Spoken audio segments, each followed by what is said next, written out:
Road safety has always been a top priority for our government, and today we engage the Public Safety and Traffic Enforcement Branch, PSTEB. We also provide you with some road safety tips. Hi, I'm Theodore Henry. Welcome to the pages of Jamaica Magazine. We have so much planned for you today, so do stay with us. Did you know that the EU has been doing a lot of work in Jamaica? The EU provided some 23 billion Jamaican dollars to help people living in sugar-dependent areas. This means new houses for sugar estate workers, rehabilitated roads, improved schools, health centers, vocational training, business grants, and a wide range of action to improve the lives of people in sugar-dependent areas. Life sweeter for you with the EU.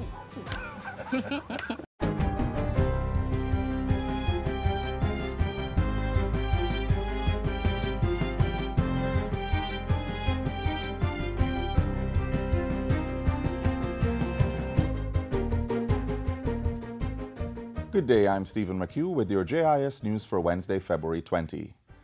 The lower house of Parliament has approved the bill to retake Venezuela's 49% stake in the state-owned oil refinery Petrojam. As he piloted the bill, Prime Minister Andrew Holness argued that the move was purely economic and followed numerous failed attempts to buy back the shares.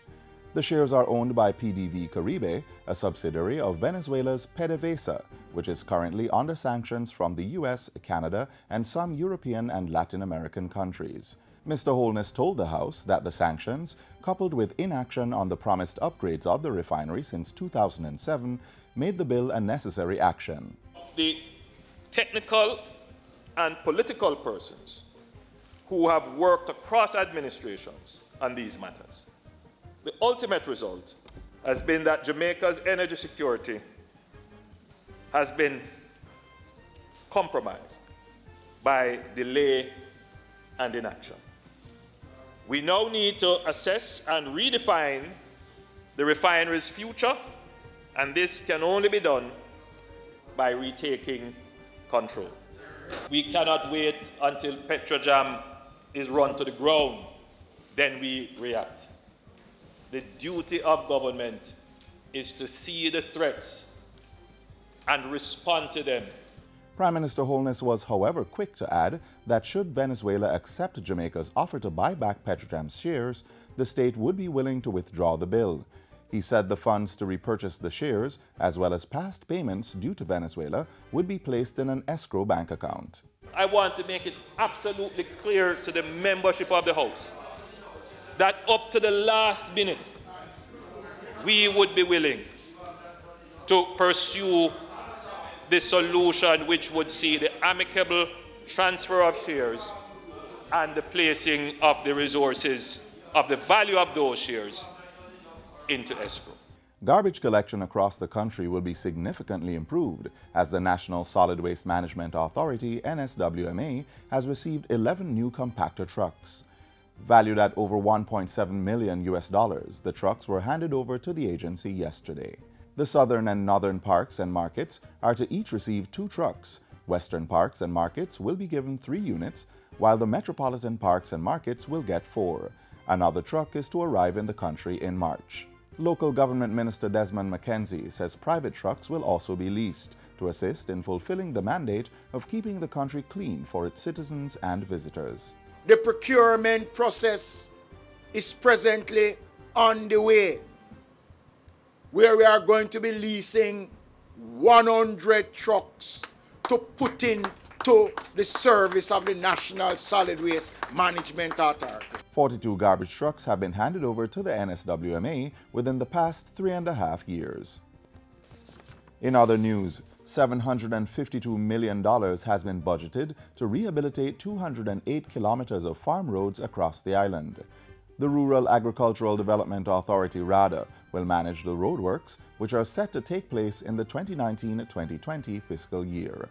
It is a continuation of the Farm Road Rehabilitation Project, which saw to the repair of 97 kilometers of farm roads in over 13 parishes in 2018. Homeless persons in Hanover are now benefiting from a $14 million drop-in center on Millers Drive in the parish's capital. The facility was officially opened on Friday and provides the homeless with meals, bathroom amenities, and clothes. Local Government Minister Desmond McKenzie used the opening to implore users to take care of the drop-in center. This is your facility and you must protect it. You must ensure that those of you who are using this facility, that you don't abuse it. You're not disrespectful to the staff. You treat them with respect, and they too must return that respect to you. By December 2020, each parish is to have its own drop-in center. New Minister of State in the Ministry of Education, Youth and Information, Alanda Terrelong, has been assigned an expanded role. Portfolio Minister Senator Ruel Reid made the announcement during a welcome meeting on Friday. Minister Reid said Mr. Terrelong's portfolio responsibilities included entities related to children and youth, the Broadcasting Commission, digital switchover, as well as the Values and Attitude Program and Safety and Security in Schools.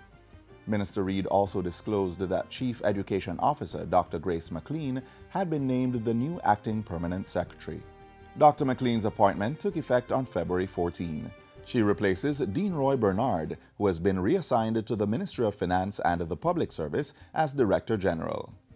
Jamaican foreign language teachers are being encouraged to upgrade their skills in order to enhance students' learning capabilities. Education Minister Senator Ruel Reid made the call at the 10th Foreign Languages Conference held recently at the Jamaica Conference Center. I want the new era of Jamaicans to be multilingual. Each child should be able to speak at least 10 languages. Take advantage of scholarships for upgrading our skills, and for those who have not yet done so, to pursue international certification in foreign languages. And finally, Minister Grange says the review of the national sport policy and a study on the contribution of sport to national development and employment will continue in the new legislative year. The Jamaica National Heritage Trust Act will also be amended to bring it in line with international best practices, especially given reggae and the Blue and Jonkro Mountains' ascension to UNESCO's World Heritage lists. And to certainly ensure our artifacts that they remain in Jamaica, that they can be repatriated if they're overseas, and also to ensure that things that people may be taking important artifacts and objects out of the country, and immigration and customs would be in a position to address it. Government will also be bringing the Cultural and Creative Economy Act and the Entertainment Industry Act to Parliament in the new legislative year. And that's it for JIS News Today. I'm Stephen McHugh. Thanks for watching.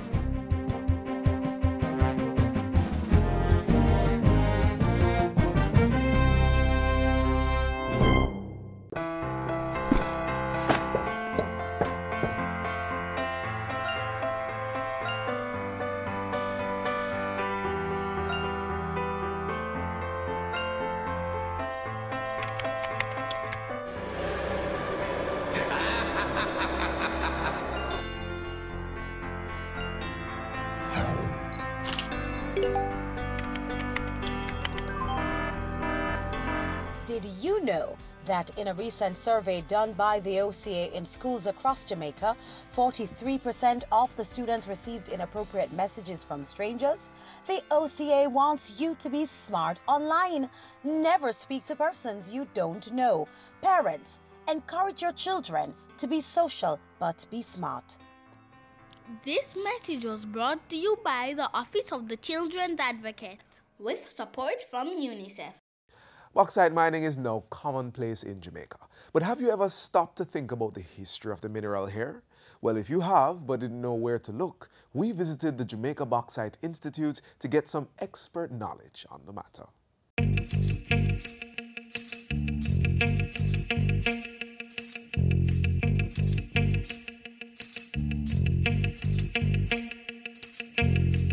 Bauxite has been a stallion in the economic development of Jamaica from 1952, when the country made its first shipment of the product.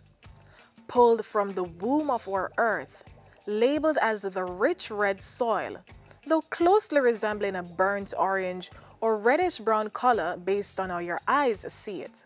This precious mineral is conceived with the continuous fulfilled hope of bringing money, Major investments, manpower, and however you put it, massive rewards to our island.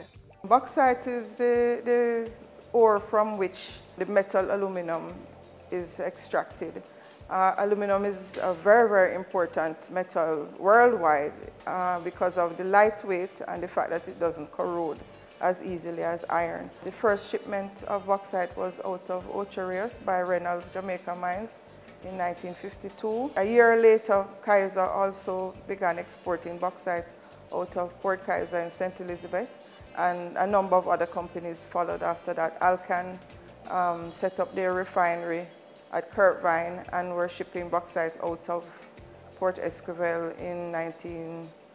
by 1954. Then the Alcoa plant at Halsall, and the last refinery to be built was Nain, Alpart refinery at Nain.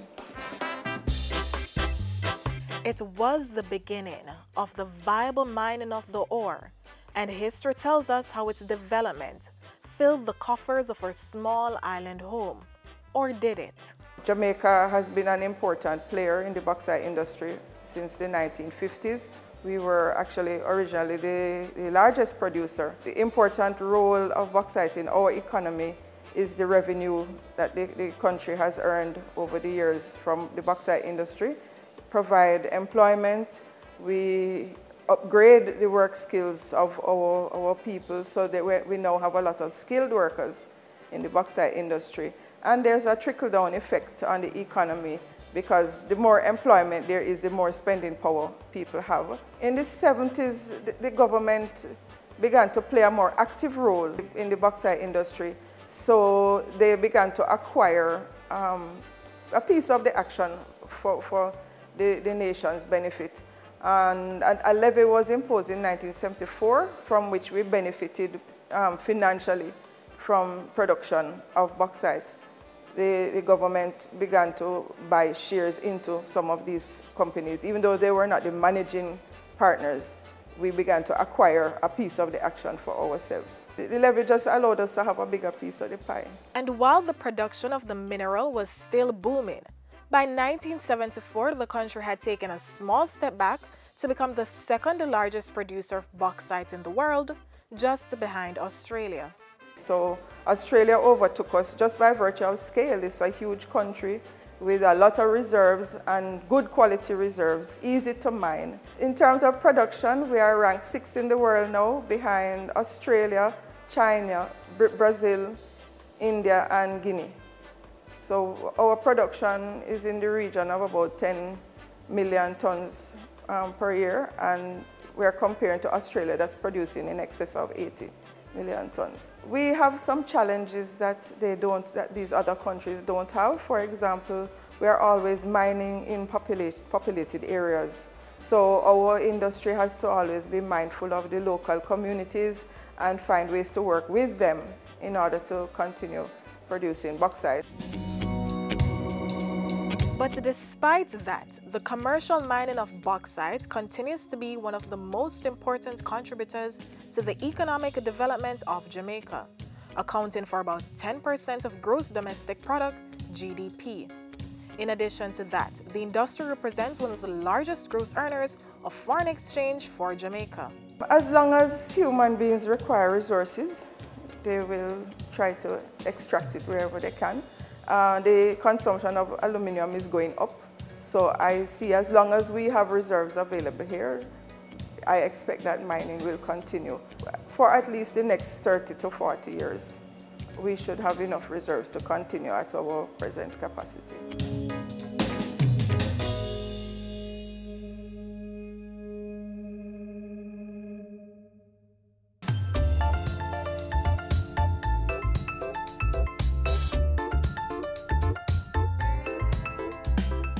Protect Jamaica, plant your grass. Help us become more resilient to climate change impacts. Protect Jamaica, plant a tree. It improves the island's national biodiversity.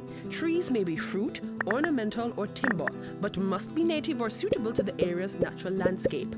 Join the Jamaica Million Tree Campaign and help to plant 1 million trees by June 30, 2019. This is a call to action by the National Environment and Planning Agency. So by now you would have realized those neon bikes parading the streets with police officers enforcing the traffic laws of our country. Our government launched P-STEP with the aim of making life on the road a lot easier for pedestrians and motorists. Take a look.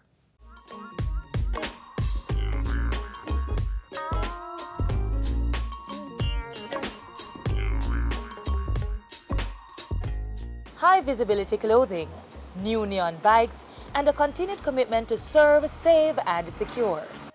The Jamaica Constabulary Force JCF's fairly new police division is designed to maintain safety on our roadways.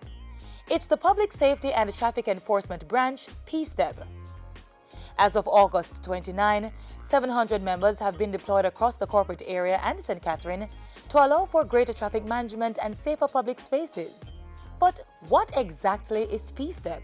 P-STEP is a merger between the Motorized Patrol Division and the Traffic Division. And what has caused that is because of the rampant disregard for the usage of the road. Apart from that, we realized that we need strength of personnel on the roadways to deter some of the things that are happening. And what of the branch's roles and responsibilities? Our mandate is really to cover as much intersections and corridors as possible to ensure that the offenders, regular offenders, desist from doing the regular things that they used to do. Every corner you turn in the Half-Way Tree area, in Walton Park, down by East Avenue, where we have the one-way, we have presence there to ensure that the rules of the road is maintained.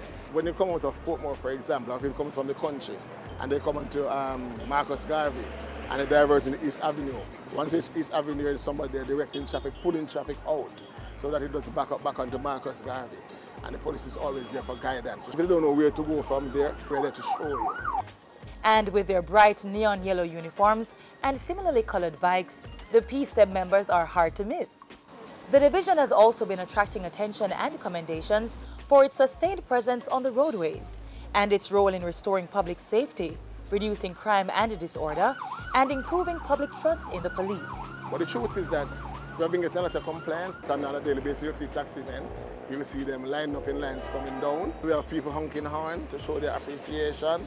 People are able to tell us by Twitter or other social media how much they appreciate us. They're able to go home and time to their family, etc.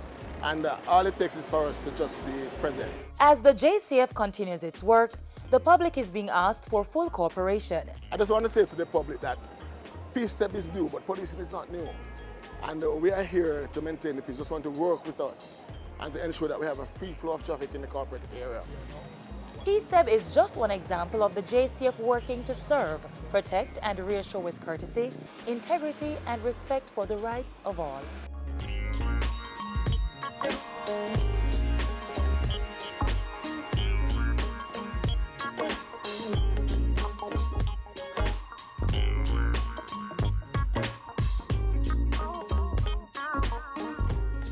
When you're on the road, take your time. When you're on the road, bear this in mind. When you're on the road, you could save a life when you're on the road.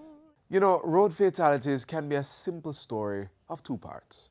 1 minute you're here driving, and the next you're not here. Paying attention on the road is absolutely important.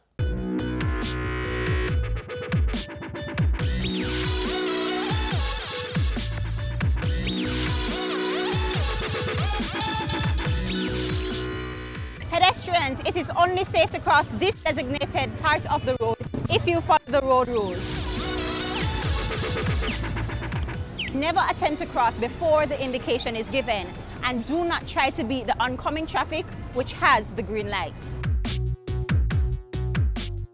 You have overhead bridges, and overhead bridges are safe areas that are provided for pedestrians to cross. What we are seeing are pedestrians dashing across dual carriageways and then leaping over concrete medians. That is a no-no. We have had persons who have lost their lives doing that. And I am now appealing to pedestrians to do the right thing and access the overhead bridges that are provided in order to save your own life. Where there is no overhead bridge or crossing sign, use the pedestrian crossing with caution. Monitor the lights, and cross when it's safe to do so. That is a dangerous practice and a 99.9% chance of this happening. The amount of kinetic energy that comes on your body, that is going to determine whether or not you survive. There are several signs. Road signs are the language of the road. You have informational signs, directional signs, warning signs, and you have enforcement signs. Enforcement signs are erected upright or those that are drawn on the road surface. For example, you have stop sign, one-way sign, and it points in the direction where the one-way is. No U-turn, no parking, no right turn, no entry, a number of signs. If there is no sign that are erected upright, you will see yellow markings painted on curb walls. That constitute no parking, and you should not park in those areas. You park where white painting is drawn on those curb walls. Those are areas where parking is permitted. You have continuous white lines that are drawn on road surface. No motorist should drive to the right of a continuous white line. There are some other signs, especially like along Knutsford Boulevard, where the dual carriageway is, but there is any elevated median. You see something looking like a zebra crossing. Those crossing depicts a median, but a median that is not elevated. If you disobey a stop sign, it carries a fine of $4,000 or 6 demerit points. If you disobey the traffic light, the red light, that too carries $4,000 a fine or 6 demerit points. On the approach of a traffic light, for example, Halfway Tree Road, Chelsea Avenue, by JIS there is no filter light. You are to obey the light, and whenever you get green, you are to proceed. These lights are so configured that they allow for a pedestrian to cross. So when that red light is on, pedestrians are crossing. So that's why a filter light is not put in. When approaching a roundabout, you are to yield to the person to the right. Right? Always allow for that person to go first. A similar thing with a yield sign, a give way sign. You are to yield to the person and allow that person to proceed. If you happen to overtake, you are to do so if the way is clear, and once you complete that maneuver, you are to get back to the left lane and remain there. We have persons anticipating the light. You have those that are anticipating the green, and even before the green comes on, they are off. And you have others who are beating the amber in order to go by as well. And I should tell you this, red means you are to stop, amber means you are to prepare to stop, and green means you are to go if the way is clear. And remember, always wear your seatbelt.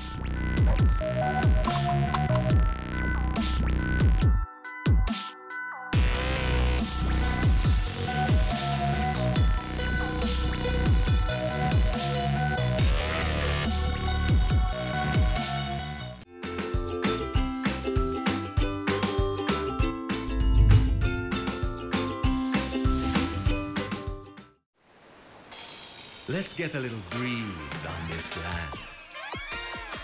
All right. Now let's get some bounce in the rhythm. All right. Let's get some fire on our hearts. Now that is what we call all right. Run, come, get some Jamaica. So while road safety is largely about using the road carefully, there's also the thought about how much fumes we're inhaling from moving vehicles.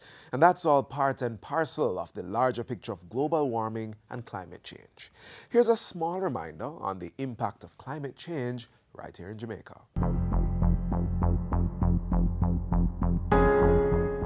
Jamaica is getting hotter. Globally, Annual temperatures are rising, with the last few years being the hottest on record. Scientists call this never-before-seen warming of the Earth climate change. Some argue that humans play a major role in the changing climate. In this video series, you will hear about climate change in Jamaica, why it is happening, and how it is affecting our lives. Scientists say that today, the Earth's climate is changing much more quickly and getting hotter more rapidly because of global warming. According to the Intergovernmental Panel on Climate Change, global warming results from human activities that increase the amount of greenhouse gases in the atmosphere.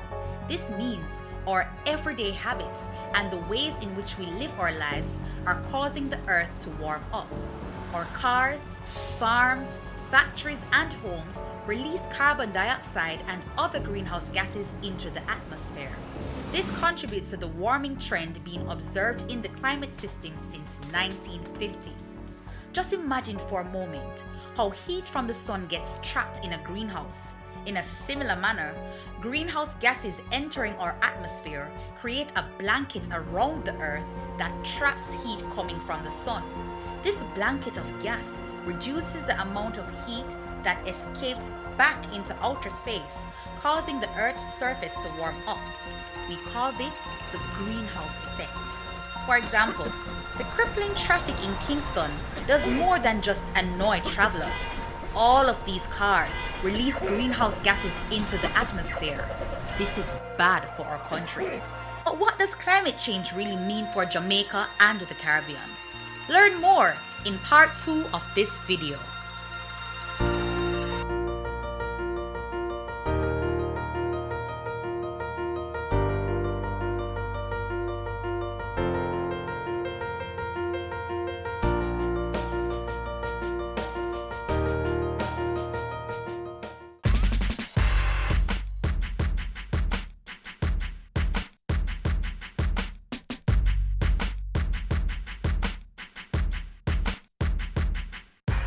Added to the message in the feature you just watched is the fact that while global warming happens, that does not mean you can't do anything to help with the impact. As of today, plant a tree. This will absorb so much carbon dioxide in its lifetime. Get fluorescent light bulbs. This also helps in saving a lot of carbon dioxide. Turn off electronic devices when not in use. So if you're not using your TV or your computer, just turn them off now. That way, we're also releasing less, well, you guessed it, carbon dioxide. And if you don't have to drive to your intended destination, then walk. Let us all work together to make Jamaica the place of choice to live, work, raise families, and do business.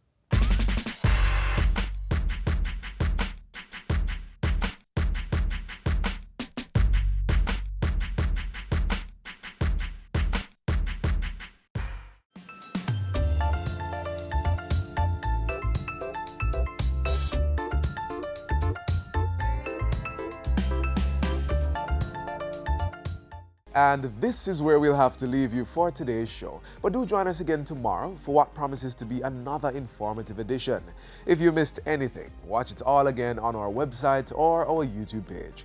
And don't forget to keep up with us via our Facebook, Instagram, or Twitter pages. On behalf of the entire production team, I'm Theodore Henry. Do take care.